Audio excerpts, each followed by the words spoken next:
أشهد أن لا إله إلا الله وحده لا شريك له وأشهد أن محمدا عبده ورسوله أما بعد فأعوذ بالله من الشيطان الرجيم بسم الله الرحمن الرحيم الحمد لله رب العالمين الرحمن الرحيم مالك يوم الدين إياك نعبد وإياك نستعين اهدنا الصراط المستقيم صراط الذين أنعمت عليهم غير المغضوب عليهم ولا الضالين.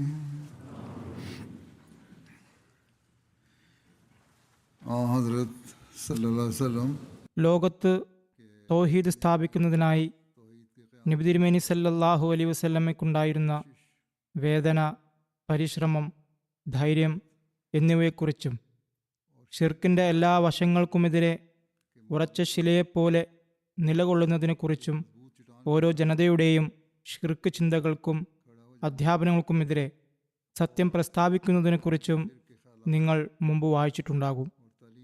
ഇതിനെക്കുറിച്ച് വിശദീകരിച്ചുകൊണ്ട് ഹസ്രത്ത് മസീമോദ് അലൈഹി സ്വലാത്തു വസ്സലാം പ്രസ്താവിക്കുന്നു: ആയിരക്കണക്കിന് അപകടങ്ങൾ ഉണ്ടാവുകയും ലക്ഷക്കണക്കിന് ശത്രുക്കളും തടസ്സക്കാരും ഭയപ്പെടുന്നവരും എഴുന്നേൽക്കുകയും ചെയ്തിട്ടും നബി തിരുമേനി സല്ലല്ലാഹു അലൈഹി വസല്ലം തൻ്റെ പ്രവാചകത്വവാദത്തിൽ ആദ്യന്തം എത്രത്തോളം നിശ്ചയദാർഢ്യത്തോടെയാണ് ഉറച്ചു നിന്നതെന്ന് ചിന്തിക്കേണ്ടതുണ്ട്. വർഷങ്ങളോളം അത്തരം വിപത്തുകൾ കാണുകയും ദുരിതങ്ങൾ അനുഭവിക്കുകയും ചെയ്യേണ്ടി വന്നു. അവ വിജയത്തെക്കുറിച്ച് പൂർണ്ണമായും നിരാശപ്പെടുത്തുന്നവയും ദിനംപ്രതി വർദ്ധിച്ചുകൊണ്ടിരിക്കുന്നവയുമായിരുന്നു. അവയിൽ ക്ഷമ കൈക്കൊള്ളുന്നതിലൂടെ ഏതെങ്കിലും ലൗകിക ലക്ഷ്യം കൈവരിക്കാനാകുമെന്ന് ചിന്തിക്കാൻ പോലും കഴിയില്ലായിരുന്നു. എന്ന് തന്നെയല്ല, പ്രവാചകത്വവാദം ഉന്നയിച്ചതിലൂടെ തനിക്കുണ്ടായിരുന്ന ആദ്യത്തെ സംഘത്തെയും നഷ്ടപ്പെടുത്തി. അതായത് സ്വന്തം കൈകളാൽ തന്നെ ബന്ധുത്വാധിഷ്ഠിതമായ ആദ്യത്തെ കൂട്ടായ്മയെയും ഇല്ലാതാക്കി. ഒരു കാര്യം പ്രസ്താവിച്ചുകൊണ്ട് ലക്ഷക്കണക്കിന് ഭിന്നതകൾ വാങ്ങുകയും ആയിരക്കണക്കിന് പരീക്ഷണങ്ങളെ സ്വന്തം തലയിലേക്ക് ക്ഷണിച്ചു വരുത്തുകയും ചെയ്തു. ജന്മനാട്ടിൽ നിന്ന് പുറത്താക്കപ്പെട്ടു, വധിക്കുന്നതിനായി പിന്തുടരപ്പെട്ടു, വീടും സാധന സാമഗ്രികളും നശിപ്പിക്കപ്പെട്ടു, പലതവണ വിഷം നൽകപ്പെട്ടു. ഗുണകാംക്ഷികളായിരുന്നവർ ദോഷം ഇച്ഛിക്കുന്നവരായി മാറി. സുഹൃത്തുക്കളായിരുന്നവർ ശത്രുത കാണിക്കാൻ തുടങ്ങി. വളരെ ദീർഘകാലം അത്തരം കൈപ്പേറിയ അനുഭവങ്ങൾ സഹിക്കേണ്ടി വന്നു. അവയിൽ ഉറച്ചു നിൽക്കുക എന്നത് ഒരു വഞ്ചകന്റെയോ കൗശലക്കാരൻ്റെയോ പണിയല്ല. അദ്ദേഹം പ്രസ്താവിക്കുന്നു, പിന്നീട് സത്യം പ്രസ്താവിക്കുന്നതിൽ അത്രത്തോളം വ്യക്തത പുലർത്തിയിരുന്നു. തൗഹീദ് പ്രബോധിച്ചുകൊണ്ട് എല്ലാ ജനതകളെയും എല്ലാ വിഭാഗങ്ങളെയും ഷിർക്കിൽ മുഴുകിയിരുന്ന ലോകത്തെ മുഴുവൻ ആളുകളെയും ശത്രുക്കളാക്കി മാറ്റി. സ്വന്തക്കാരും ബന്ധുക്കളുമായി ഇരുന്നവരെ വിഗ്രഹാരാധനയിൽ നിന്ന് തടഞ്ഞുകൊണ്ട് അവരെ പ്രഥമ ശത്രുക്കളാക്കി. യഹൂദികളുമായുള്ള ബന്ധവും വഷളായി. കാരണം അവരെ പലതരത്തിലുള്ള സൃഷ്ടിപൂജയിൽ നിന്നും പുരോഹിത പൂജയിൽ നിന്നും ദുഷ്പ്രവൃത്തികളിൽ നിന്നും തടഞ്ഞു. ഹസ്രത്ത് ഈസായെ നിഷേധിക്കുന്നതിൽ നിന്നും അപമാനിക്കുന്നതിൽ നിന്നും അവരെ വിലക്കി. അത് അവരുടെ മനസ്സിനെ അത്യധികം വേദനിപ്പിച്ചു. യഹൂദികളെ മസീഹിനെ നിഷേധിക്കുന്നതിൽ നിന്ന് തടഞ്ഞു. അതിനാൽ അവരുടെ മനം നൊന്തു. അവർ കടുത്ത ശത്രുതയ്ക്ക് തയ്യാറെടുക്കുകയും ഓരോ നിമിഷവും വധിക്കാനുള്ള തക്കം പാർത്തിരിക്കുകയും ചെയ്തു. അതുപോലെ ക്രിസ്ത്യാനികളെയും ദേഷ്യം പിടിപ്പിച്ചു. കാരണം അവരുടെ വിശ്വാസം പോലെ ഹസ്രത്ത് ഈസായെ ദൈവമായോ ദൈവപുത്രനായോ പരിഗണിച്ചില്ല. അദ്ദേഹം ക്രൂശിക്കപ്പെട്ട് മറ്റുള്ളവരെ രക്ഷിക്കുന്നവനാണെന്നും അംഗീകരിച്ചില്ല. അഗ്നി ആരാധകരും നക്ഷത്ര പൂജകരും അസംതൃപ്തരായി. കാരണം അവരെയും അവരുടെ ദേവന്മാരെ ആരാധിക്കുന്നതിൽ നിന്ന് വിലക്കി. മോചനത്തിൻ്റെ ആധാരം തൗഹീദ് മാത്രമാണെന്ന് നിശ്ചയിച്ചു. അദ്ദേഹം പ്രസ്താവിക്കുന്നു, ഇനി നീതിപൂർവം ചിന്തിക്കുക. ദുനിയാവ് നേടിയെടുക്കാനുള്ള മാർഗം ഇതായിരുന്നുവോ? നബി തിരുമേനി സല്ലല്ലാഹു അലൈഹി വസല്ലം ദുനിയാവ് നേടിയെടുത്തു എന്ന് ഇക്കാലത്ത് ആളുകൾ ആരോപണം ഉന്നയിക്കാറുണ്ട്. ഓരോ വിഭാഗത്തോടും അത്യധികം വ്യക്തവും ഹൃദയഭേദകവുമായ കാര്യങ്ങൾ പ്രസ്താവിച്ചു. അതിൻ്റെ ഫലമായി എല്ലാവരും എതിർപ്പിനായി അരമുറുക്കി രംഗത്ത് വരികയും എല്ലാവരുടെയും മനസ്സുകൾ തകരുകയും ചെയ്തു. തനിക്കല്പമെങ്കിലും ഒരു കൂട്ടായ്മ രൂപപ്പെടുന്നതിനോ ആരുടെയെങ്കിലും ആക്രമണം തടയാനുള്ള ശക്തി കൈവരുന്നതിനോ മുമ്പ് തന്നെ എല്ലാവരുടെയും സ്വഭാവത്തെ പ്രകോപിപ്പിച്ചു. അത് അവരെ രക്തദാഹികളാക്കി മാറ്റി. ഇന്നും ഇസ്ലാമിൻ്റെ ശത്രുക്കളായ പൗരസ്ത്യ ഗവേഷകർ നബി തിരുമേനി സല്ലല്ലാഹു അലൈഹി വസല്ലമയ്ക്കെതിരെ ഇതേ ആരോപണം ഉന്നയിക്കുന്നു. എന്നാൽ ഈ ആരോപണം ഉന്നയിക്കുമ്പോൾ തന്നെ ഏതെങ്കിലും നേട്ടം കൊയ്യാൻ വേണ്ടി ഏതെങ്കിലും മനുഷ്യൻ ഇത്തരമൊരു അവസ്ഥ സ്വന്തം വരുത്തിവെക്കുമോ എന്നവർ ചിന്തിക്കുന്നില്ല. അദ്ദേഹം പ്രസ്താവിക്കുന്നു, ലോകത്തെ പ്രീണിപ്പിക്കാനുള്ള തന്ത്രം ഇതായിരുന്നു. ചിലരെ വ്യാജരെന്ന് പറഞ്ഞതുപോലെ ചിലരെ സത്യവാന്മാരെന്നും പ്രസ്താവിക്കണമായിരുന്നു. കാലത്തിനനുസരിച്ചാണ് നടക്കേണ്ടിയിരുന്നതെങ്കിൽ ചിലരെ കള്ളന്മാരെന്ന് വിളിച്ചതുപോലെ സന്തോഷിപ്പിക്കാനായി ചിലരെ സത്യവാന്മാരെന്നും വിളിക്കാമായിരുന്നു. എങ്കിൽ കുറച്ചുപേർ എതിരായാലും ബാക്കി ചിലർ അനുകൂലികളായി അവശേഷിക്കുമായിരുന്നു എന്ന് തന്നെയല്ല, അറബികളോട് നിങ്ങളുടെ ലാത്ത, ഉസ്സ എന്നിവ സത്യമാണെന്ന് പ്രസ്താവിച്ചിരുന്നെങ്കിൽ അവർ ആ നിമിഷം പാദങ്ങളിൽ വീഴുകയും ആഗ്രഹിക്കുന്നത് എന്തും അവർ ചെയ്തു തരികയും ചെയ്യുമായിരുന്നു. കാരണം അവരെല്ലാം സ്വന്തക്കാരും ബന്ധുക്കളും ദേശീയാഭിമാനത്തിൽ സമാനതകളില്ലാത്തവരുമായിരുന്നു. രക്തബന്ധവും കുടുംബബന്ധവും ഗോത്രമഹിമയും അവിടെ ഉണ്ടായിരുന്നു. അതിനായി അവർ ഏത് ത്യാഗത്തിനും സന്നദ്ധരായിരുന്നു. എല്ലാം അംഗീകരിക്കപ്പെട്ടേനെ. വിഗ്രഹാരാധനയെ അനുകൂലിച്ചിരുന്നെങ്കിൽ അവർ സന്തോഷിക്കുമായിരുന്നു. നിങ്ങളുടെ വിഗ്രഹങ്ങൾ ശരിയാണെന്ന് പ്രസ്താവിച്ചിരുന്നെങ്കിൽ അവർ സന്തുഷ്ടരാകുകയും ഹൃദയപൂർവ്വം അനുസരണം സ്വീകരിക്കുകയും ചെയ്യുമായിരുന്നു. ഈ ആവശ്യം തന്നെയായിരുന്നു അവർ മുന്നോട്ട് വെച്ചതും. എന്നാൽ നബി തിരുമേനി സല്ലല്ലാഹു അലൈഹി വസല്ലം പെട്ടെന്ന് തന്നെ സ്വന്തക്കാരോടും അന്യരോടും ഒരുപോലെ ബന്ധം വഷളാക്കിയതും അക്കാലത്ത് ലോകത്തിന് ഏറ്റവും വെറുപ്പുള്ള കാര്യമായിരുന്ന തൗഹീദിനെ മുറുകെ പിടിച്ചതും ഏത് ലൗകിക താല്പര്യത്തിൻ്റെ അടിസ്ഥാനത്തിലായിരുന്നു എന്ന് ചിന്തിക്കേണ്ടതാണ്. തൗഹീദ് കാരണം നൂറുകണക്കിന് പ്രയാസങ്ങൾ വന്നു ചേരുകയും ജീവൻ പോലും അപായത്തിലാവുകയും ചെയ്യുമെന്ന് ഉറപ്പായിരുന്നു. ആദ്യം തന്നെ ഇതിൻ്റെ പേരിൽ തൻ്റെ മുഴുവൻ സമ്പാദ്യവും കൂട്ടായ്മയും നശിപ്പിക്കപ്പെട്ട സ്ഥിതിക്ക് വീണ്ടും ആ പരീക്ഷണങ്ങൾ നിറഞ്ഞ വിശ്വാസത്തിൽ തന്നെ ഉറച്ചു നിൽക്കുന്നതിലൂടെ ഏത് ലക്ഷ്യമാണ് ഉദ്ദേശിച്ചിരുന്നത്? ആ വിശ്വാസം വെളിപ്പെടുത്തിയ ഉടൻ തന്നെ നവമുസ്ലിങ്ങൾക്ക് തടവറയും ചങ്ങലകളും കഠിനമായ മർദ്ദനങ്ങളുമാണ് ലഭിച്ചത്. നബി തിരുമേനി സല്ലല്ലാഹു അലൈഹി വസല്ലമയ്ക്ക് മാത്രമല്ല, അദ്ദേഹത്തെ വിശ്വസിച്ചവർക്കും തൗഹീദ് പ്രഖ്യാപിച്ചതിൻ്റെ പേരിൽ കഷ്ടപ്പാടുകൾ സഹിക്കേണ്ടി വന്നു. ദുനിയാവ് സമ്പാദിക്കാനുള്ള രീതി ഇതാണോ? അതായത് ഓരോരുത്തർക്കും അവരുടെ സ്വഭാവത്തിനും ശീലത്തിനും താല്പര്യത്തിനും വിശ്വാസത്തിനും വിരുദ്ധമായ കൈപ്പേറിയ വചനങ്ങൾ കേൾപ്പിച്ചുകൊണ്ട് എല്ലാവരെയും പെട്ടെന്ന് തന്നെ ആ ജന്മ ശത്രുക്കളാക്കി മാറ്റുക എന്നതാണോ? ഏതെങ്കിലും ഒരു ജനതയുമായി പോലും ബന്ധം പുലർത്തിയില്ല. അത്യാഗ്രഹികളും കൗശലക്കാരുമായ ആളുകൾ, അതായത് എന്തെങ്കിലും ആഗ്രഹിക്കുന്നവരോ അല്ലെങ്കിൽ ബുദ്ധിയോ കൗശലമോ കാണിക്കുന്നവരോ ആയ ആളുകൾ, സുഹൃത്തുക്കൾ പോലും ശത്രുക്കളായി മാറുന്ന ഇത്തരത്തിലുള്ള തന്ത്രങ്ങളാണോ പ്രയോഗിക്കാറുള്ളത്? ഏതെങ്കിലും കുതന്ത്രത്തിലൂടെ ദുനിയാവ് സമ്പാദിക്കാൻ ആഗ്രഹിക്കുന്നവരുടെ തത്വം ഇതാണോ? അതായത് ഒരേ സമയം ലോകം മുഴുവൻ ശത്രുത പുലർത്താനുള്ള ആവേശം നൽകുകയും സ്വന്തം ജീവൻ എപ്പോഴും ഉത്കണ്ഠയിലാക്കുകയും ചെയ്യുക എന്നത്? അവർ തങ്ങളുടെ ലക്ഷ്യം നേടുന്നതിനായി എല്ലാവരോടും സന്ധി ചെയ്യുന്ന മാർഗമാണ് സ്വീകരിക്കാറുള്ളത്. കൂടാതെ ഓരോ വിഭാഗത്തിനും സത്യസന്ധതയുടെ സർട്ടിഫിക്കറ്റ് നൽകുകയും ചെയ്യുന്നു. അള്ളാഹുവിന് വേണ്ടി ഏകനിഷ്ഠയുള്ളവരാവുക എന്നത് അവരുടെ ശീലത്തിൽ എവിടെയാണുള്ളത്? അള്ളാഹുവിൻ്റെ തൗഹീദിനെയും മഹത്വത്തെയും കുറിച്ച് അവർ എപ്പോഴാണ് ശ്രദ്ധിക്കാറുള്ളത്? അള്ളാഹുവിന് വേണ്ടി അനാവശ്യമായ ദുരിതങ്ങൾ അനുഭവിക്കേണ്ടി വരുന്നതിൽ അവർക്ക് എന്ത് കാര്യമാണുള്ളത്? അവർ ഒരു വേട്ടക്കാരനെ പോലെ ഇരയെ പിടിക്കാൻ ഏറ്റവും എളുപ്പമുള്ള വഴിയിലാണല്ലോ വലവിരിക്കുന്നത്.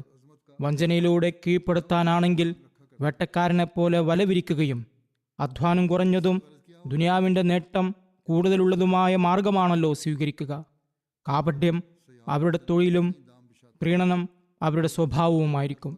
എല്ലാവരോടും മധുര ഭാഷണം നടത്തുക എന്നതും ഓരോ കള്ളനോടും സാധുവിനോടും ഒരുപോലെ ബന്ധം പുലർത്തുക എന്നും ഉള്ളത് അവരുടെ ഒരു പ്രത്യേക തത്വമാണ്.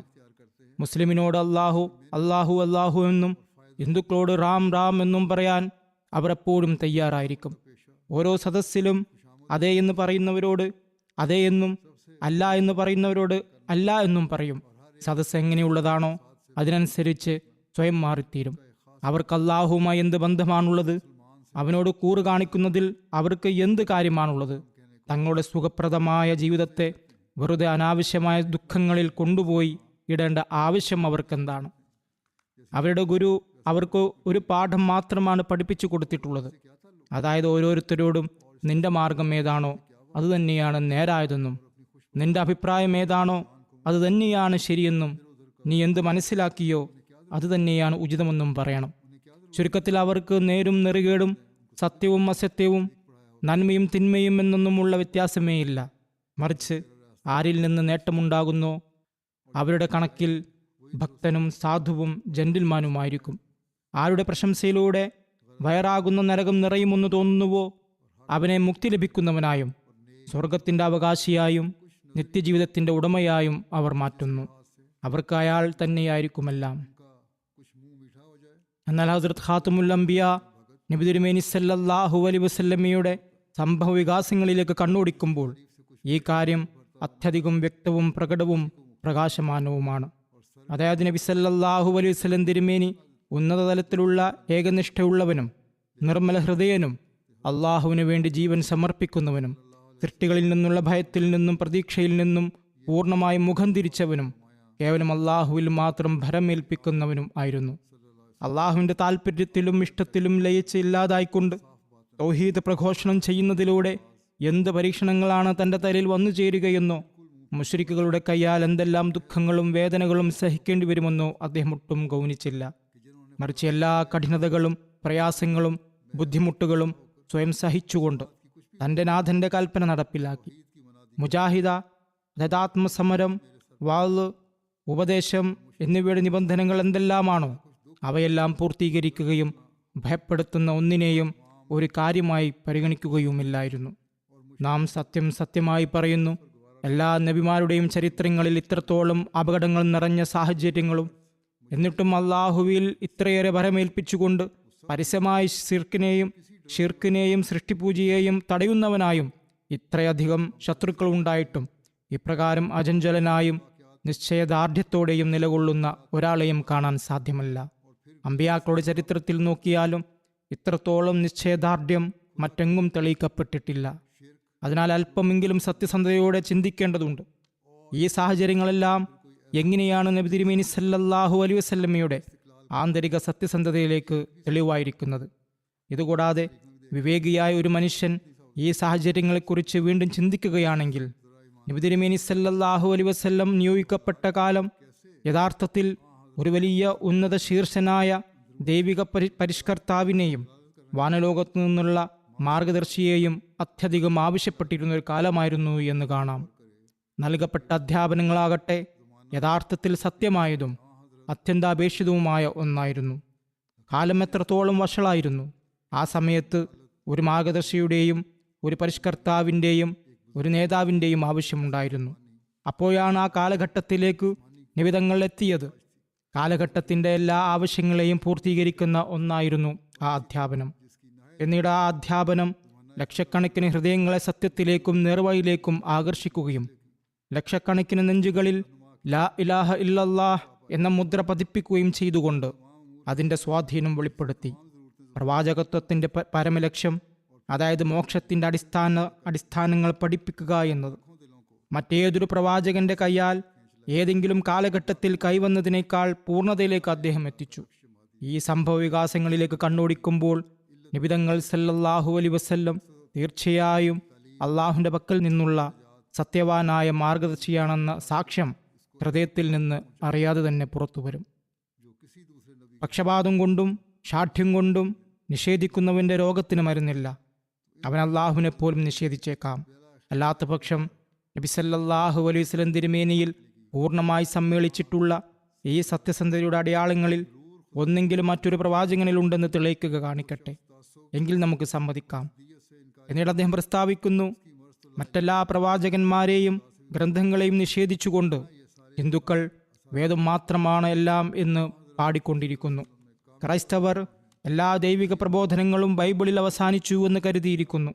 ഓരോ ഗ്രന്ഥത്തിൻ്റെയും വിലയും നിലവാരവും അത് എത്രത്തോളം തൗഹീദ് പ്രദാനം ചെയ്യുന്നു എന്നതിനെ അടിസ്ഥാനപ്പെടുത്തിയാണ് അളക്കപ്പെടുന്നത് എന്ന് അവർ മനസ്സിലാക്കുന്നില്ല. തൗഹീദിന്റെ ഗുണം പകർന്നു നൽകുന്നതിൽ ഏത് ഗ്രന്ഥമാണോ മുൻപന്തിയിലുള്ളത് അതുതന്നെയാണ് പദവിയിൽ ശ്രേഷ്ഠമായിട്ടുള്ളത്.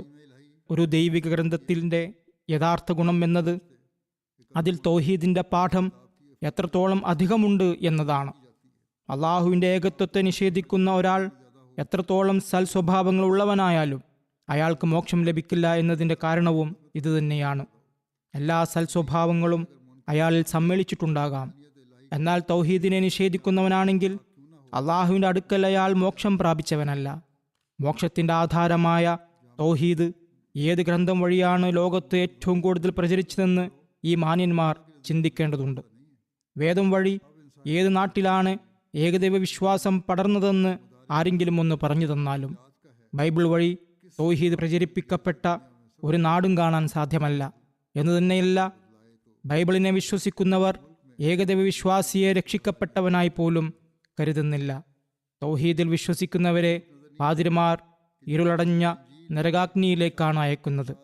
തൗഹീദിൽ വിശ്വസിക്കുന്നവർ, അതായത് 3 ദൈവങ്ങളെ വിശ്വസിക്കാതെ ഏകദൈവത്തെ വിശ്വസിക്കുന്നവർ കരിച്ചിലും പല്ലുരുമ്മലും ഉണ്ടാകുന്ന നരകാഗ്നിയിൽ വീഴുമെന്നാണ് അവർ പ്രസ്താവിക്കുന്നത്. അവർ പറയുന്നതനുസരിച്ച് ദൈവത്തിന് മരണവും വിപത്തും വിശപ്പും ദാഹവും വേദനയും ദുരിതവും ശരീരധാരിയായി പ്രത്യക്ഷപ്പെടലും അവതാരമെടുക്കലും എപ്പോഴും അനുവദനീയമായി കാണുന്നവർക്ക് മാത്രമേ ആ കറുത്ത തീയിൽ നിന്ന് രക്ഷപ്പെടാൻ സാധിക്കൂ. അല്ലാത്ത പക്ഷം രക്ഷ നേടാൻ യാതൊരു മാർഗവുമില്ല. അതായത് ഹസ്രത്ത് ഈസാ നബിയെയാണ് ഇവിടെ വരച്ചു കാട്ടിയിരിക്കുന്നത്. ആ സാങ്കല്പിക സ്വർഗം യൂറോപ്പിലെ 2 വലിയ ജനതകളായ ഇംഗ്ലീഷുകാർക്കും റഷ്യക്കാർക്കുമായി പകുത്തു നൽകപ്പെടുന്നത് പോലെയാണിത്. ഇപ്പോൾ ഇതിൽ മറ്റു വലിയ രാജ്യങ്ങളും വിഭജിക്കപ്പെട്ടിട്ടുണ്ട്. അമേരിക്കക്കാരും ഇത് പറയുന്നുണ്ട് എന്ന് തന്നെയല്ല, ചില മസീഹിന്റെ 2ാം വരവ് ഒരുപക്ഷെ അമേരിക്കൻ പ്രസിഡന്റ് ട്രംപിന്റെ രൂപത്തിലായിരിക്കും എന്നുവരെ പറയപ്പെടുന്നു. ഇന്നാലില്ല. അദ്ദേഹം പ്രസ്താവിക്കുന്നു, അത് പകുത്തു നൽകപ്പെടുമെന്നും അള്ളാഹുവിന്റെ പൂർണ്ണതയ്ക്ക് നിരക്കാത്ത എല്ലാത്തരം കുറവുകളിൽ നിന്നും അവനെ പരിശുദ്ധനായി കണ്ടു എന്ന കുറ്റത്തിന് ബാക്കിയുള്ള എല്ലാ ഏകദൈവ വിശ്വാസികളും നരകത്തിൽ തള്ളപ്പെടുമെന്നും അവർ കരുതുന്നു. നാം ഇപ്രകാരം എഴുതിയതിൻ്റെ ഉദ്ദേശം ഇതാണ്: ഇന്ന് ഭൂമുഖത്ത് തൗഹീദ് എന്ന് പേരുള്ള ആ സംഗതി നബി സല്ലല്ലാഹു അലൈഹി വസല്ലം തിരുമേനിയുടെ ഉമ്മത്തിലല്ലാതെ മറ്റൊരു വിഭാഗത്തിലും കാണപ്പെടുന്നില്ല. കോടിക്കണക്കിന് സൃഷ്ടികളെ അള്ളാഹുവിൻ്റെ ഏകത്വത്തിൽ ഉറപ്പിച്ചു നിർത്തുന്നതും പൂർണ്ണമായ ആദരവോടെ ആ സത്യദൈവത്തിലേക്ക് വഴി നടത്തുന്നതുമായി ഖുർആനല്ലാതെ മറ്റൊരു ഗ്രന്ഥത്തിൻ്റെ അടയാളവും കാണുന്നില്ല. ഓരോ ജനതയും അവരവരുടെ കൃത്രിമ ദൈവങ്ങളെ ഉണ്ടാക്കി വെച്ചിരിക്കുന്നു. എന്നാൽ മുസ്ലിങ്ങളുടെ ദൈവം പണ്ടുമുതലേ നാശമില്ലാത്തവനും മാറ്റമില്ലാത്തവനും തൻ്റെ അനാദിയായ ഗുണവിശേഷങ്ങളിൽ മുമ്പുണ്ടായിരുന്നതുപോലെ തന്നെ ഇന്നും നിലകൊള്ളുന്നവനുമാണ്. അതിനാൽ ഈ സംഭവങ്ങളെല്ലാം ഇസ്ലാമിൻ്റെ മാർഗദർശിയുടെ പ്രവാചകത്വത്തിൻ്റെ സത്യസന്ധത സൂര്യപ്രകാശം പോലെ വ്യക്തമാക്കുന്നതാണ്. പ്രവാചകത്വത്തിൻ്റെ അർത്ഥവും ദൗത്യത്തിൻ്റെ ലക്ഷ്യവും നബി തിരുമേനി സല്ലല്ലാഹു അലൈഹി വസല്ലമയുടെ പരിശുദ്ധമായ വ്യക്തിത്വത്തിൽ തെളിയിക്കപ്പെടുകയും യാഥാർത്ഥ്യമാവുകയും ചെയ്യുന്നു. എല്ലാം ഇതിലൂടെ തെളിയിക്കപ്പെട്ടുകൊണ്ടിരിക്കുകയാണ്. നിർമ്മിത വസ്തുക്കളിലൂടെ അത് നിർമ്മിച്ചവനെ തിരിച്ചറിയുന്നതുപോലെ വിവേകികളായ ആളുകൾ നബി തിരുമേനി സല്ലല്ലാഹു അലൈഹി വസല്ലം വരുത്തിയ പരിഷ്കരണങ്ങളിലൂടെ ആ ദൈവിക പരിഷ്കർത്താവിനെ തിരിച്ചറിയുന്നു. ഏതെങ്കിലും ഒരു വസ്തു നിർമ്മിച്ചവനുണ്ടെങ്കിൽ അവൻ നിർമ്മിച്ച ആ വസ്തുവിലൂടെയാണ് അവൻ എത്രത്തോളം ഉന്നതനാണെന്നോ ഏത് തരക്കാരനാണെന്നോ തിരിച്ചറിയപ്പെടുന്നത്. അതുപോലെ ഒരു ദൈവിക പരിഷ്കർത്താവിനെ തിരിച്ചറിയുന്നത് അദ്ദേഹം തൗഹീദ് പ്രചരിപ്പിക്കുന്നതിലൂടെയാണ്. അതുപോലെ നബി തിരുമേനി സല്ലല്ലാഹു അലൈഹി വസല്ലം അള്ളാഹുവിൻ്റെ സഹായത്താൽ ശക്തിപ്പെടുത്തപ്പെട്ടവനാണെന്ന് തെളിയിക്കുന്ന ആയിരക്കണക്കിന് മറ്റ് സംഭവങ്ങളുമുണ്ട്. ഉദാഹരണത്തിന്, ധനമോ ശക്തിയോ സഹായികളോ ഇല്ലാത്ത, എഴുത്തും വായനയും അറിയാത്ത, അനാഥനായ, ഏകനായ, ദരിദ്രനായ ഒരാൾ ഓരോ ജനതയും സാമ്പത്തികവും സൈനികവും വിജ്ഞാനപരവുമായ എല്ലാ കരുത്തും കൈവശം വെച്ചിരുന്ന ഒരു കാലഘട്ടത്തിൽ ഇത്രത്തോളം പ്രകാശമാനമായ അധ്യാപനം കൊണ്ടുവന്നു എന്നത് അത്ഭുതകരമായൊരു കാര്യമല്ലേ? തൻ്റെ ഖണ്ഡിക്കാനാവാത്ത തെളിവുകളാലും വ്യക്തമായ പ്രമാണങ്ങളാലും എല്ലാവരുടെയും നാവുകൾ അദ്ദേഹം നിശബ്ദമാക്കി. വലിയ പണ്ഡിതന്മാരായി നടന്നിരുന്നവരുടെയും ഫിലോസഫർ എന്ന് വിളിക്കപ്പെട്ടിരുന്നവരുടെയും, അതായത് ദാർശനികർ എന്നും വലിയ സ്കോളർമാർ എന്നും അറിയപ്പെട്ടിരുന്നവരുടെയും വലിയ പിഴവുകൾ അദ്ദേഹം തുറന്നു കാട്ടി. പിന്നീട് സഹായികളില്ലാത്ത ദരിദ്രനായിരുന്നിട്ടും രാജാക്കന്മാരെ സിംഹാസനങ്ങളിൽ നിന്ന് താഴെ ഇറക്കുകയും അതേ സിംഹാസനങ്ങളിൽ ദരിദ്രരെ ഇരുത്തുകയും ചെയ്തുകൊണ്ട് അത്രത്തോളം കരുത്ത് പ്രകടിപ്പിച്ചു. ഇത് അള്ളാഹുവിൻ്റെ സഹായമല്ലെങ്കിൽ പിന്നെന്താണ്? ലോകം മുഴുവൻ ബുദ്ധിയിലും അറിവിലും കരുത്തിലും ശക്തിയിലും വിജയിക്കുക എന്നത് അള്ളാഹുവിൻ്റെ സഹായമില്ലാതെ സംഭവിക്കുമോ? ഹദരത്ത് മസീമോദ് അലൈഹി സ്വലാത്തു വസ്സലാം പ്രസ്താവിക്കുന്നു, ചരിത്രം വ്യക്തമായി പറഞ്ഞു തരുന്നുണ്ട്, സമസ്ത ജനങ്ങളും യഥാർത്ഥ തത്വങ്ങൾ ഉപേക്ഷിക്കുകയും ചെയ്ത ഒരു കാലഘട്ടത്തിലാണ് നബി തിരുമേനി സല്ലല്ലാഹു അലൈഹി വസല്ലം നിയോഗിക്കപ്പെട്ടത് എന്ന് ഫുർഖാൻ മജീദിന്റെ പലയിടങ്ങളിലും വളരെ വ്യക്തതയോടെ വന്നിട്ടുമുണ്ട്. ലോകമെമ്പാടും വഴിപിഴച്ച അവസ്ഥയും സൃഷ്ടിപൂജയും വ്യാപിക്കുകയും സിറാത്തുൽ മുസ്തഖീം മറന്നുകളഞ്ഞ് ഓരോ വിഭാഗവും വെവ്വേറെ ബിദഅത്തുകളുടെ മാർഗം സ്വീകരിച്ചിരുന്നു. അറേബ്യയിൽ വിഗ്രഹാരാധന അതിൻ്റെ ഉച്ചസ്ഥായിയിലുമായിരുന്നു. പേർഷ്യയിൽ അഗ്നി ആരാധകരുടെ വിപണി സജീവമായിരുന്നു. ഇറാൻകാർ ആ കാലഘട്ടത്തിൽ അഗ്നി ആരാധകരായിരുന്നു. അവർ തീയെ പൂജിച്ചിരുന്നു. ഇന്ത്യയിൽ വിഗ്രഹാരാധനയ്ക്ക് പുറമെ നൂറുകണക്കിന് തരത്തിലുള്ള സൃഷ്ടിപൂജകൾ പടർന്നിരുന്നു. ദൈവത്തിൻ്റെ ദശലക്ഷക്കണക്കിന് ദാസന്മാരെ ദൈവങ്ങളായി മാറ്റുകയും അവതാര പൂജയ്ക്ക് അടിത്തറയിടുകയും ചെയ്ത അനേകം പുരാണങ്ങളും പുസ്തകങ്ങളും ആ കാലഘട്ടത്തിൽ രചിക്കപ്പെട്ടിരുന്നു.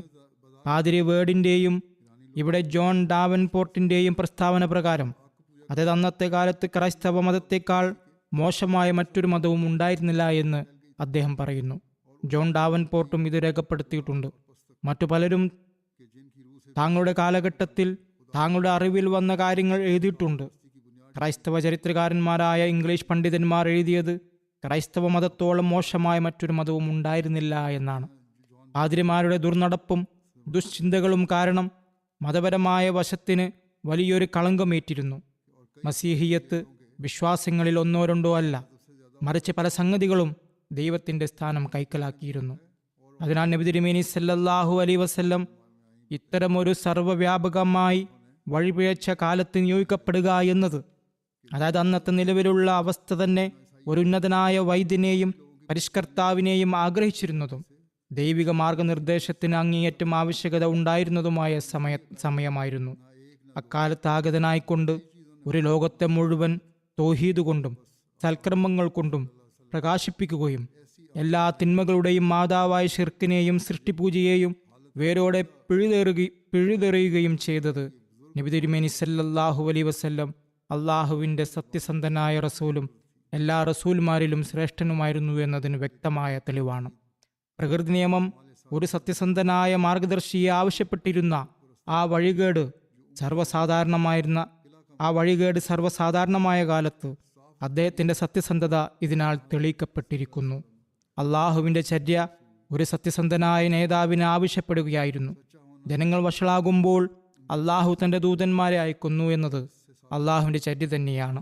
കാരണം ലോകത്തെ ഏതെങ്കിലും തരത്തിലുള്ള കഠിനതകളും പ്രയാസങ്ങളും അതിൻ്റെ അങ്ങേയറ്റത്തെ ഭവിഷ്യത്തുകളിൽ എത്തിച്ചേരുമ്പോൾ അത് നീക്കം ചെയ്യുന്നതിനായി അള്ളാഹുവിൻ്റെ കാരുണ്യം ശ്രദ്ധ തിരിക്കുമെന്നത് റബ്ബുൽ ആലമീൻ്റെ സനാതനമായ നിയമമാണ്.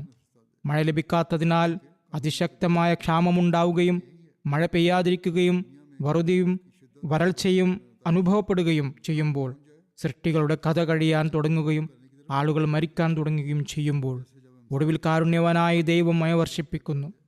മഹാമാരികൾ കാരണം ലക്ഷക്കണക്കിന് ആളുകൾ മരിക്കാൻ തുടങ്ങുമ്പോൾ വായു ശുദ്ധമാകുന്നതിനുള്ള എന്തെങ്കിലും മാർഗം തെളിയുകയോ അല്ലെങ്കിൽ ഏതെങ്കിലും മരുന്ന് ഉത്ഭവിക്കുകയോ ചെയ്യുന്നു.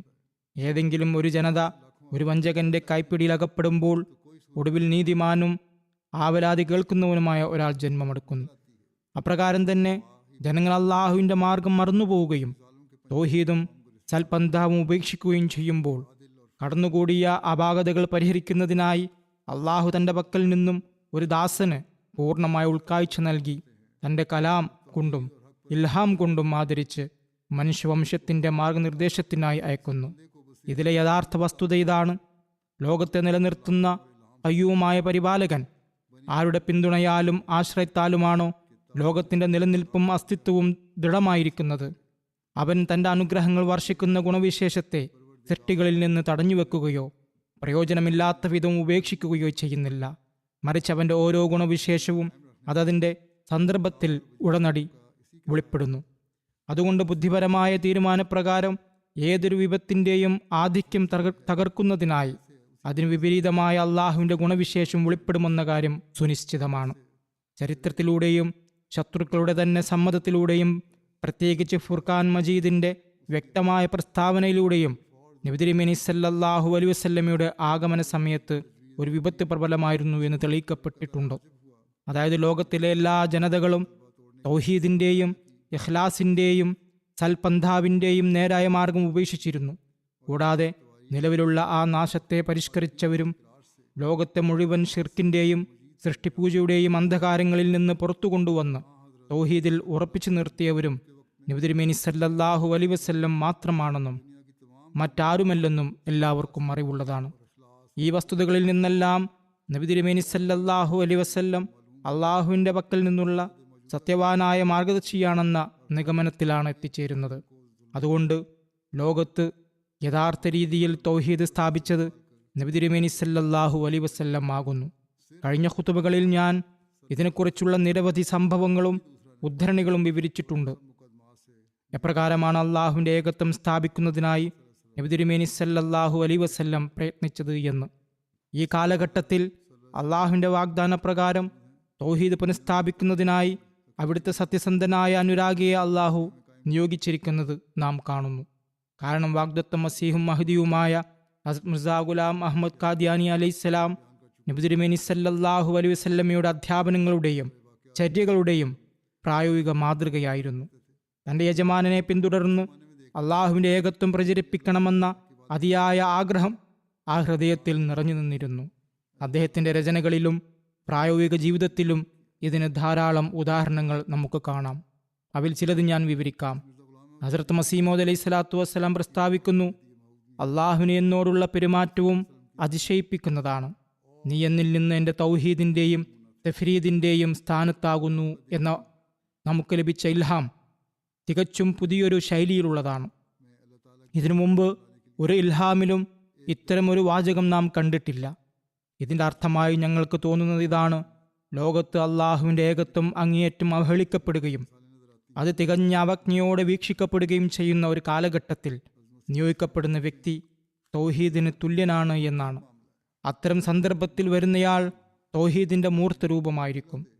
ഒരു സദസ്സിൽ വെച്ച് അദ്ദേഹം ഇക്കാര്യം വിശദീകരിച്ചപ്പോൾ ഒരു പത്രം ഇപ്രകാരം റിപ്പോർട്ട് ചെയ്തു. എന്നാൽ അൽ ബദർ പത്രം കുറച്ചുകൂടി വിശദമായി ഇപ്രകാരം എഴുതി. അദ്ദേഹം ഇപ്രകാരം പ്രസ്താവിക്കുന്നു: അള്ളാഹുവിനാൽ നിയോഗിക്കപ്പെട്ട ആ വ്യക്തിക്ക് തൗഹീദിനോടുള്ള ദാഹം എത്രത്തോളം ഉണ്ടാകുമെന്നാൽ അദ്ദേഹം തൻ്റെ എല്ലാ താൽപ്പര്യങ്ങളും ലക്ഷ്യങ്ങളും ഒരു വശത്തേക്ക് മാറ്റിവെച്ച് തൗഹീദ് സ്ഥാപിക്കുന്നതിൽ സ്വയം തൗഹീദിൻ്റെ ഒരു മൂർത്ത രൂപമായി തീരുന്നു.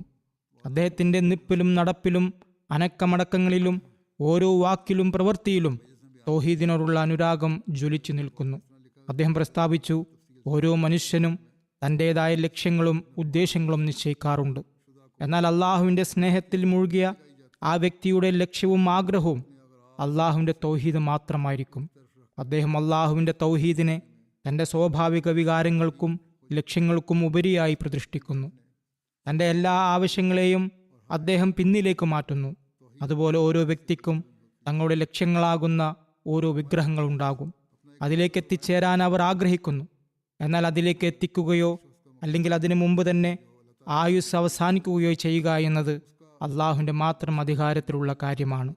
ലക്ഷ്യം കൈവരിക്കാൻ ആളുകൾക്ക് വലിയ ആഗ്രഹങ്ങളുണ്ടാകും.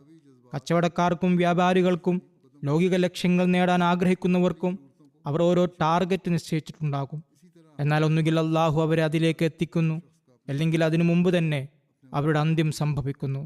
അത്തരം മനുഷ്യർ തങ്ങളുടെ സമ്പത്തിനോ അന്തസ്സിനോ മാനത്തിനോ മക്കൾക്കോ മറ്റാവശ്യങ്ങൾക്കോ വേണ്ടി പിടയുകയും വിവശരാവുകയും ചെയ്യുന്നു. പലപ്പോഴും ആളുകൾ ഇത്തരത്തിലുള്ള പ്രതിസന്ധികളിൽ അകപ്പെട്ട് ആത്മഹത്യ പോലും ചെയ്യാറുണ്ട്. എന്നാൽ അള്ളാഹുവിൻ്റെ പക്കൽ നിന്ന് നിയോഗിക്കപ്പെട്ടു വരുന്ന വ്യക്തിയുടെ ഈ ആവേശം അള്ളാഹുവിൻ്റെ തൗഹീദിന് വേണ്ടിയുള്ളതായിരിക്കും. അദ്ദേഹം തൻ്റെ വ്യക്തിപരമായ ആഗ്രഹങ്ങൾക്ക് പകരം അള്ളാഹുവിൻ്റെ തൗഹീദിനായി അസ്വസ്ഥനാവുകയും വിവശനാവുകയും ചെയ്യുന്നു. അദ്ദേഹം പ്രസ്താവിക്കുന്നു, ഞാൻ മനസ്സിലാക്കുന്നത് ഇത്തരമൊരു സമയത്താണ് അള്ളാഹുവിൻ്റെ പക്കൽ നിന്ന് അൻത മിന്നീ ബി മൻസലത്തി തൗഹീദി വത്തഫിരിദി എന്ന വചനങ്ങൾ ഉണ്ടാകുന്നത് എന്നാണ്. കാരണം അള്ളാഹുവിന് തൻ്റെ തൗഹീദ് അത്യധികം പ്രിയപ്പെട്ടതാണ്. അള്ളാഹുവിന് തൻ്റെ തൗഹീദ് അത്യധികം പ്രിയങ്കരമാണ്. ഈ തൗഹീദിന് വേണ്ടിയാണ് അള്ളാഹു ചിലപ്പോൾ മഹാമാരികളിലൂടെയും ചിലപ്പോൾ ക്ഷാമത്തിലൂടെയും ചിലപ്പോൾ തൻ്റെ പ്രിയപ്പെട്ട അമ്പിയാക്കളുടെ കയ്യിലെ വാളിലൂടെയും അതിൻ്റെ സ്ഥാപനത്തിനായി ആയിരക്കണക്കിന് മുശ്രിക്ക് ജന്മങ്ങളെ നശിപ്പിച്ചത്. മക്കയിലെയും മദീന മുനവ്വറയിലെയും സാഹചര്യങ്ങൾ സങ്കീർണമായതും ഇതിനു വേണ്ടി മാത്രമായിരുന്നു.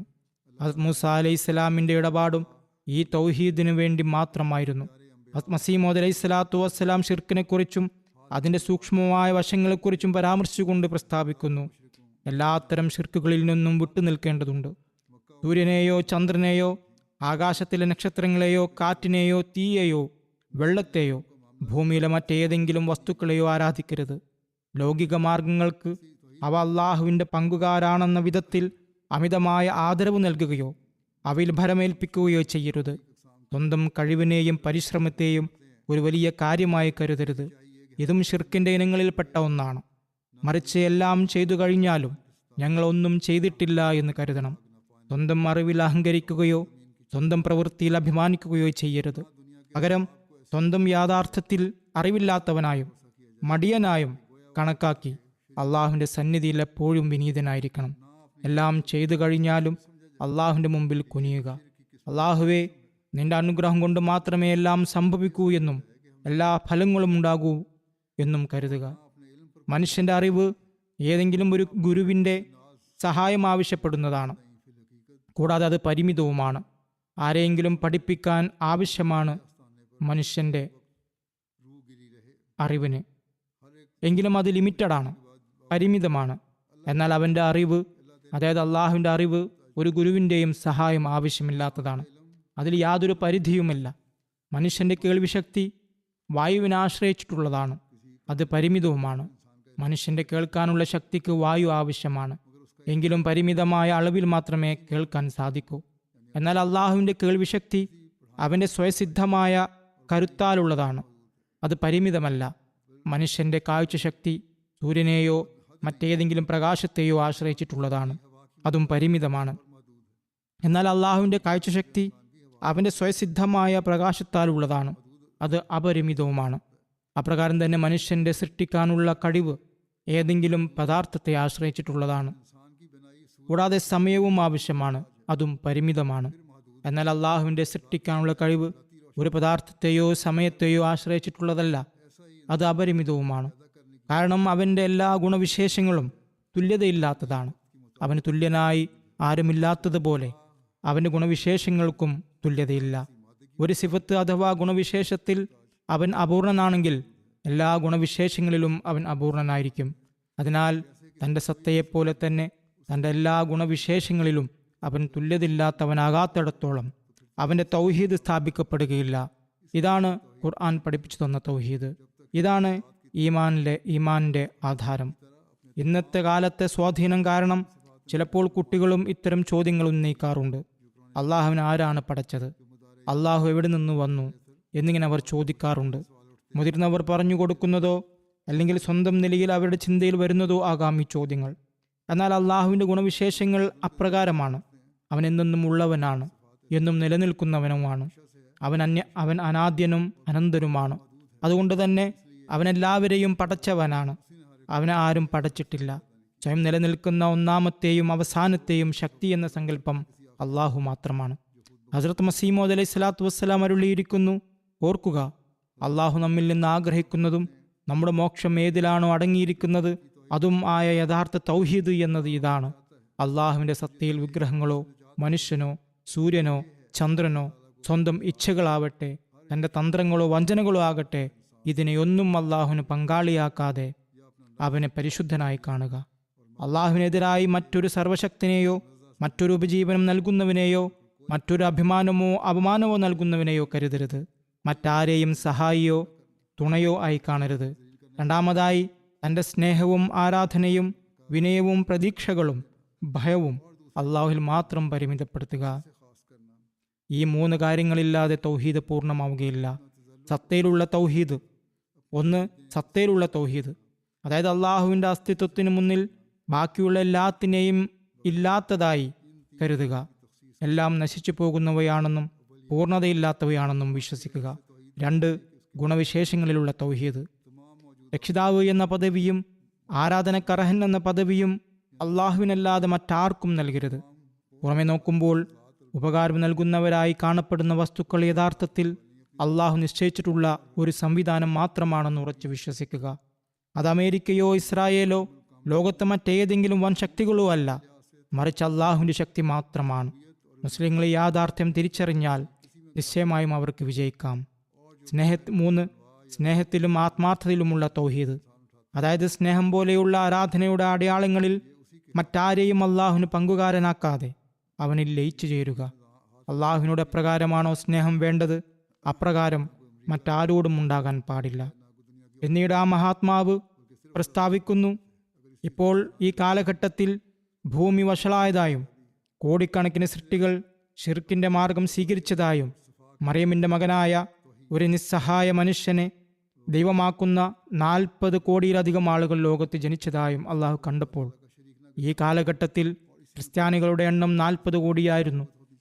അതോടൊപ്പം മദ്യപാനവും അരാജകത്വവും ദുനിയാവിനോടുള്ള ആർത്തിയും അശ്രദ്ധമായ ജീവിതവും അതിൻ്റെ ഉച്ചസ്ഥായിലെത്തിയപ്പോൾ ഈ തിന്മകളെ പരിഷ്കരിക്കുന്നതിനായി അള്ളാഹു എന്നെ ഈ ദൗത്യത്തിനായി നിയോഗിച്ചു.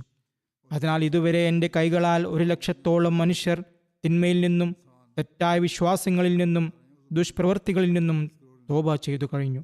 നബിതങ്ങൾ സല്ലല്ലാഹു അലൈഹി വസല്ലം ഇത് പ്രസ്താവിക്കുന്ന സമയത്തെ കാര്യമാണിത്. ഇപ്പോൾ അള്ളാഹുവിൻ്റെ അനുഗ്രഹത്താൽ കോടിക്കണക്കിന് ആളുകൾ അദ്ദേഹത്തിൻ്റെ ജമാഅത്തിൽ ഉൾപ്പെട്ടു കഴിഞ്ഞു. അടയാളങ്ങളെക്കുറിച്ചും അദ്ദേഹം പരാമർശിച്ചു. 150-ലധികം അടയാളങ്ങൾ വെളിപ്പെട്ടു കഴിഞ്ഞു. ഈ രാജ്യത്തെ ലക്ഷക്കണക്കിന് മനുഷ്യർ അതിന് സാക്ഷികളാണ്. ഭൂമിയിൽ വീണ്ടും തൗഹീദ് സ്ഥാപിക്കുന്നതിനും മനുഷ്യനെയോ കല്ലിനെയോ ആരാധിക്കുന്നതിൽ നിന്ന് ജനങ്ങളെ മോചിപ്പിച്ച് ഏകനും അദ്വിതീയനുമായ അള്ളാഹുവിലേക്ക് അവരെ മടക്കിക്കൊണ്ടുവരുന്നതിനും ആന്തരികമായ പരിശുദ്ധിക്കും നീതിനിഷ്ഠയ്ക്കും വേണ്ടി അവരുടെ ശ്രദ്ധ തിരിക്കുന്നതിനുമായാണ് ഞാൻ അയക്കപ്പെട്ടിരിക്കുന്നത്. തീർച്ചയായും ജനങ്ങളിൽ ഒരു ഉണർവുണ്ടായതായി ഞാൻ കാണുന്നു. ആയിരക്കണക്കിന് ആളുകൾ എൻ്റെ കൈകളിൽ തോബ ചെയ്തുകൊണ്ടിരിക്കുന്നു. ആകാശത്തു നിന്നുള്ള കാറ്റും ഇപ്പോൾ തൗഹീദ് അനുകൂലമായ രീതിയിലാണ് വീശിക്കൊണ്ടിരിക്കുന്നത്. മനുഷ്യ ആരാധനയെ ലോകത്തു നിന്ന് ഇല്ലാതാക്കാനാണ് അള്ളാഹു ഇപ്പോൾ ഉദ്ദേശിക്കുന്നതെന്ന് വ്യക്തമായി മനസ്സിലാക്കാൻ സാധിക്കും.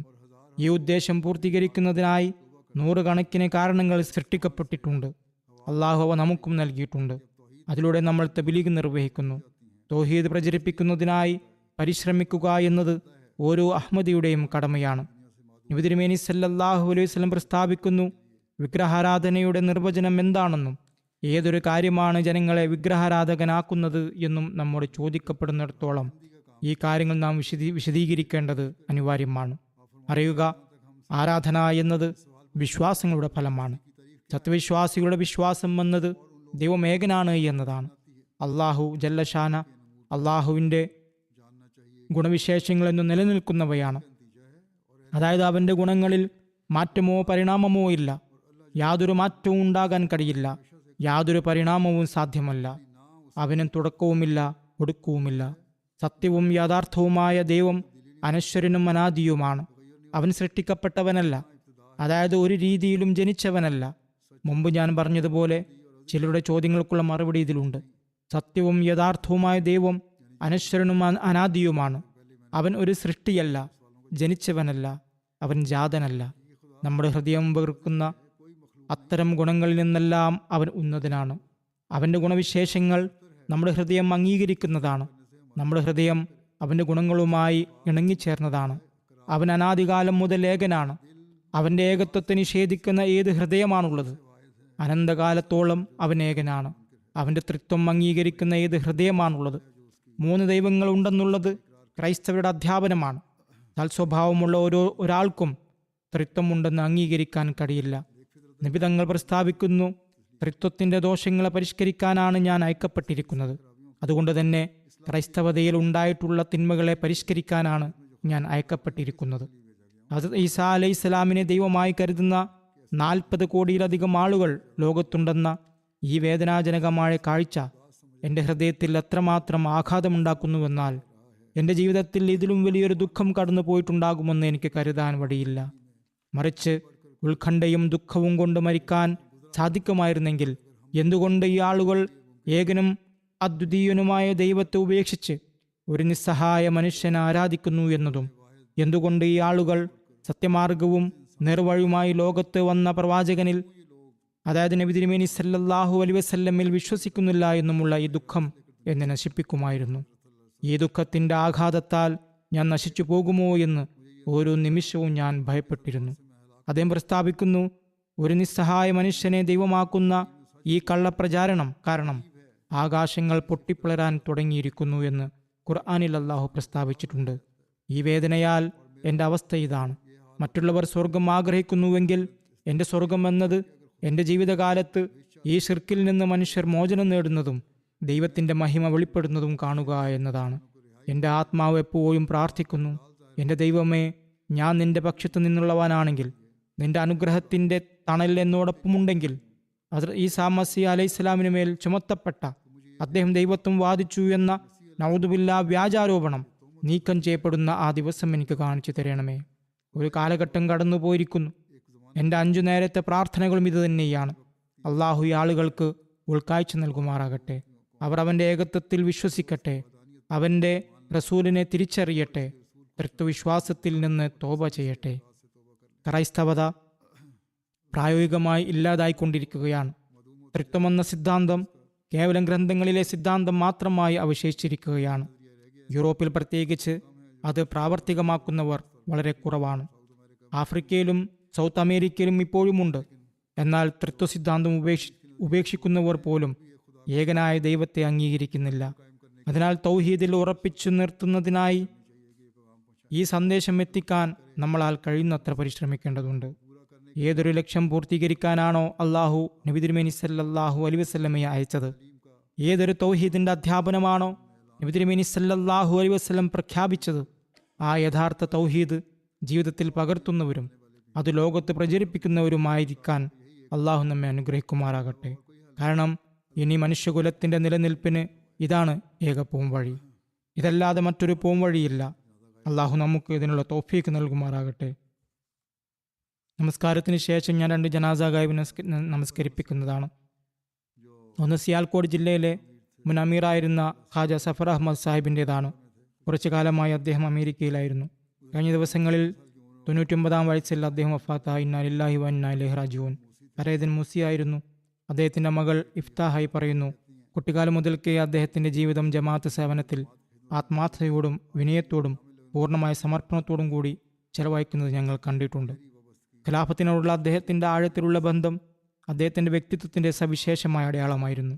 ഇത് അദ്ദേഹത്തിൻ്റെ മക്കളുടെയും കുടുംബാംഗങ്ങളുടെയും ഹൃദയത്തിൽ ഖിലാഫത്തിനോടുള്ള സ്നേഹവും വിശ്വസ്തതയും വളർത്തുന്നതിൽ അടിസ്ഥാനപരമായ പങ്ക് വഹിച്ചു. ഇത് ഒരു യാഥാർത്ഥ്യം കൂടിയാണ്.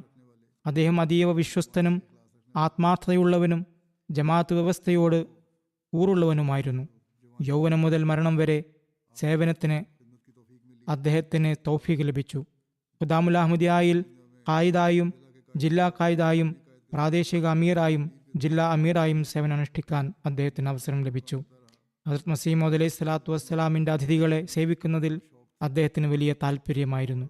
കേന്ദ്രത്തിൽ നിന്ന് പോകുന്ന പ്രതിനിധി സംഘങ്ങളെ എപ്പോഴും സ്വന്തം വീട്ടിൽ താമസിപ്പിക്കുകയും അവരെ സേവിക്കുകയും ചെയ്തിരുന്നു.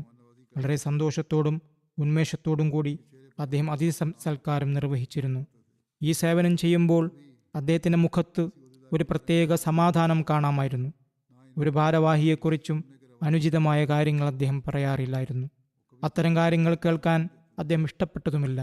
തൻ്റെ മുന്നിൽ ആരെയും വിമർശിക്കാൻ അദ്ദേഹം അനുവദിച്ചിരുന്നില്ല. അള്ളാഹുവിൽ അദ്ദേഹത്തിന് പൂർണ്ണമായ തവക്കലുണ്ടായിരുന്നു.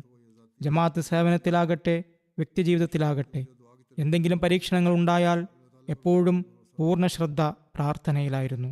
അള്ളാഹുവിൽ പൂർണ്ണ വിശ്വാസമുണ്ടായിരുന്നു. മകൾ പറയുന്നു, പലപ്പോഴും അള്ളാഹു അദ്ദേഹത്തെ വളരെയധികം സഹായിക്കുന്നതും പ്രാർത്ഥനകൾ സ്വീകരിക്കുന്നതും ഞങ്ങൾ കണ്ടിട്ടുണ്ട്. രോഗിണിയായിരുന്ന സ്വന്തം മാതാവിനെയും അദ്ദേഹം വളരെയധികം സേവിച്ചു. വർഷങ്ങളോളം വലിയ ക്ഷമയോടും സ്നേഹത്തോടും കൂടി അവരെ പരിചരിച്ചു. അദ്ദേഹത്തിൻ്റെ പിൻഗാമികളിൽ ഭാര്യയെ കൂടാതെ 3 പെൺമക്കളും പേരക്കുട്ടികളും അവരുടെ മക്കളും ഉൾപ്പെടുന്നു. അള്ളാഹു അദ്ദേഹത്തിന് മഗ്ഫിറത്ത് നൽകി അനുഗ്രഹിക്കുമാറാകട്ടെ. അതുപോലെ തന്നെ ഭരണപരമായ കാര്യങ്ങളിലും അദ്ദേഹം മികച്ച നിലയിൽ പ്രവർത്തിച്ച ഒരു ജില്ലാ അമീറായിരുന്നു. ഓരോ ജമാഅത്തിനെക്കുറിച്ചും അദ്ദേഹത്തിന് വ്യക്തമായ അറിവുണ്ടായിരുന്നു. ഗ്രാമങ്ങളിലെ ഏറ്റവും ചെറിയ ജമാഅത്തിനെക്കുറിച്ചും അവിടുത്തെ വഴികളെക്കുറിച്ചും അദ്ദേഹത്തിന് ധാരണയുണ്ടായിരുന്നു. ജില്ലയിലെ സാഹചര്യങ്ങളെക്കുറിച്ച് അദ്ദേഹം വളരെ സൂക്ഷ്മമായി നിരീക്ഷിച്ചിരുന്നു. വെറുമൊരു അമീറായി നഗരത്തിൽ മാത്രം ഒതുങ്ങിക്കൂടാതെ അദ്ദേഹം എല്ലായിടത്തും സന്ദർശനം നടത്തുമായിരുന്നു. സാഹചര്യങ്ങൾ അനുകൂലമായിരുന്ന കാലത്ത് ജൽസ സാലാനയിൽ പങ്കെടുക്കാൻ സിയാൽകോട്ടിൽ നിന്നും മറ്റും പ്രത്യേക ട്രെയിനുകൾ വരുമായിരുന്നു. അവയുടെ ക്രമീകരണങ്ങൾ അതീവ അച്ചടക്കത്തോടെ അദ്ദേഹം നിർവഹിക്കുമായിരുന്നു. സ്നേഹനിധിയായ ഒരു വ്യക്തിത്വമായിരുന്നു അദ്ദേഹത്തിൻ്റെത്. ഞാൻ നേരത്തെ സൂചിപ്പിച്ചതുപോലെ വിശ്വസ്തതയും ആത്മാർത്ഥതയും നിറഞ്ഞ അങ്ങേയറ്റം വിനയമുള്ള ഒരു മനുഷ്യനായിരുന്നു അദ്ദേഹം. അള്ളാഹു അദ്ദേഹത്തിന് പാപമോചനം നൽകുമാറാകട്ടെ.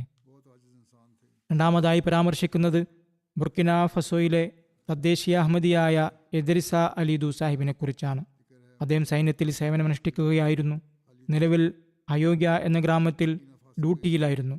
അവിടെ തീവ്രവാദികൾ വലിയ രീതിയിൽ കുഴപ്പങ്ങൾ സൃഷ്ടിച്ചുകൊണ്ടിരിക്കുന്ന സാഹചര്യത്തിൽ മാർച്ച് 3 ഡ്യൂട്ടിക്കിടയിൽ തീവ്രവാദി ആക്രമണത്തിൽ അദ്ദേഹം മരണപ്പെടുകയുണ്ടായി, ഷഹീദാകുകയുണ്ടായി. ഇന്നാ ലില്ലാഹി വ ഇന്നാ ഇലൈഹി റാജിഊൻ. അദ്ദേഹത്തിന് 40 വയസ്സായിരുന്നു. അങ്ങേയറ്റം ആത്മാർത്ഥതയുള്ള ഒരു സേവന സന്നദ്ധനായിരുന്നു അദ്ദേഹം. 2007 അദ്ദേഹം അഹമ്മദിയത്ത് സ്വീകരിച്ചത്. അദ്ദേഹത്തിൻ്റെ കുടുംബത്തിൽ അദ്ദേഹം പത്നിയും മാത്രമാണ് അഹമ്മദികളായി ഉണ്ടായിരുന്നത്. ബാക്കി കുടുംബാംഗങ്ങളാരും അഹമ്മദികളായിരുന്നില്ല. റീജിയണൽ മുബല്ലിഗ് സാദ് സാഹിബ് പറയുന്നു, പരേതൻ ജമാഅത്തിൻ്റെ വളരെ സജീവമായ ഒരു അംഗമായിരുന്നു. ജമാഅത്തിനോടും ഖിലാഫത്തിനോടും ആഴത്തിലുള്ള ബന്ധം പുലർത്തിയിരുന്നു. വളരെ നല്ലവനും ഇബാദത്തുകൾ ചെയ്യുന്നവനും മാന്യനായ ഒരു അഹമ്മദി യുവാവുമായിരുന്നു. ഖായിദ് മജ്ലിസ് ഖുദാമുൽ അഹമ്മദിയായും അദ്ദേഹം സേവനമനുഷ്ഠിച്ചിട്ടുണ്ട്. ചന്താകാര്യങ്ങളിൽ കൃത്യനിഷ്ഠയുള്ളവനായിരുന്നു. ജമാഅത്ത് പരിപാടികളിൽ വളരെ താൽപ്പര്യത്തോടെ പങ്കെടുക്കുമായിരുന്നു. സൈന്യത്തിലെ ജോലി തിരക്കുകൾക്കിടയിലും ബുർക്കിന ഫസോയിലെ ജൽസ സാലനയിൽ എല്ലാ വർഷവും പങ്കെടുക്കുമായിരുന്നു. മുറബിമാരോടും മൗല്യമീങ്ങളോടും വലിയ ബഹുമാനത്തോടും ആദരവോടും കൂടി പെരുമാറുകയും അവരെ സഹായിക്കുകയും ചെയ്തിരുന്നു. 2008 ഞാൻ ഗാന സന്ദർശനത്തിന് പോയപ്പോൾ 2005 ഞാൻ ബുർക്കിന ഫസോയിലും പോയിരുന്നു. എന്നാൽ 2008 ഗാനയിൽ പോയപ്പോൾ അവിടെ ബുർക്കിന ഫസോയിലെ ഖുദാമുകളുടെ ഒരു സംഘം സൈക്കിളുകളിൽ വന്നിരുന്നു. 1000-ലധികം കിലോമീറ്റർ ദൂരം സഞ്ചരിച്ചാണ് അവർ എത്തിയത്. അവരുടെ സൈക്കിളുകളാകട്ടെ ഇവിടത്തേതുപോലെയല്ല. തകരാർ പിടിച്ച സൈക്കിളുകളുമായി തകർന്ന റോഡുകളിലൂടെ 1000-ലധികം കിലോമീറ്റർ ദൂരം അവർ യാത്ര ചെയ്തു. അവർ ഗാനയിലെത്തുകയും അവിടെ വെച്ച് എന്നെ കാണുകയും ചെയ്തു. ജൽസകൾക്കും അവർ എപ്പോഴും സൈക്കിളുകളിലായിരുന്നു പോയിരുന്നത്. ലോക്കൽ മിഷണറി സബൂരി അബ്ദുറഹ്മാൻ സാഹിബ് പറയുന്നു, ജമാഅത്തിന് വേണ്ടി നിസ്വാർത്ഥമായി സേവനമനുഷ്ഠിക്കുകയും ഏത് സമയത്തും സേവനത്തിന് സന്നദ്ധനായും അദ്ദേഹത്തെ കണ്ടിരുന്നു. ഏതൊരു കാര്യത്തിനായി വിളിച്ചാലും ഉടൻ തന്നെ ലബ്ബേക്ക് എന്നുത്തരം നൽകുമായിരുന്നു. ജൽസ സലാനയിലും മറ്റ് സംഘടനാ ഇജ്തിമാകളിലും പൂർണ്ണ ഉത്തരവാദിത്വത്തോടെ അദ്ദേഹം പ്രവർത്തിക്കുമായിരുന്നു. അദ്ദേഹത്തിൻ്റെ പ്രവർത്തനങ്ങൾ കാരണം ആളുകൾ അദ്ദേഹത്തോട് വളരെയധികം ആദരവുള്ളവരായിരുന്നു. സേവന താൽപ്പര്യം കണ്ട ആളുകൾ അദ്ദേഹത്തെ ചെറിയ മൗല്യം എന്ന് വിളിക്കുമായിരുന്നു. വഖഫ് ചെയ്ത മൗല്യമുകൾ ചെയ്യുന്നതിനേക്കാൾ ആവേശത്തോടെ അദ്ദേഹം പ്രവർത്തിക്കുമായിരുന്നു. സൈന്യത്തിൽ ജോലി ലഭിക്കാതിരുന്ന സമയത്ത് അദ്ദേഹം വളരെ ഉത്കണ്ഠാകുലനായിരുന്നു. തനിക്ക് നിലവിൽ ജോലിയൊന്നുമില്ലെന്നും താൻ ദരിദ്രനാണെന്നും ജമാഅത്തിൻ്റെ പുരോഗതിയിൽ എങ്ങനെ പങ്കുചേരാൻ സാധിക്കുമെന്നും അദ്ദേഹം ആകുലപ്പെടുമായിരുന്നു. ഏതായാലും ജോലി ലഭിച്ചപ്പോൾ അദ്ദേഹം കൃത്യമായി ചന്ത നൽകാൻ ആരംഭിച്ചു. ജമാഅത്തുമായി വലിയ ബന്ധമായിരുന്നു അദ്ദേഹത്തിനുണ്ടായിരുന്നത്. എവിടെയൊക്കെ ജോലി സംബന്ധമായി സ്ഥലം മാറ്റം ലഭിക്കുന്നുവോ അവിടെയെല്ലാം ചെന്ന് ആദ്യം ജമാഅത്ത് സെന്ററോ മസ്ജിദോ അന്വേഷിച്ചു കണ്ടെത്തുമായിരുന്നു. ജുമാ നമസ്കാരങ്ങളിലും മറ്റു പരിപാടികളിലും കൃത്യമായി പങ്കെടുക്കുകയും ചെയ്തിരുന്നു. അദ്ദേഹത്തിൻ്റെ പിൻഗാമികളിൽ മാതാവിനും ഭാര്യയ്ക്കും പുറമെ ഒരു മകനും 2 പെൺമക്കളും ഉൾപ്പെടുന്നു. അള്ളാഹു അദ്ദേഹത്തിന് മക്ഫിറത്തും റഹ്മത്തും നൽകി അനുഗ്രഹിക്കുമാറാകട്ടെ.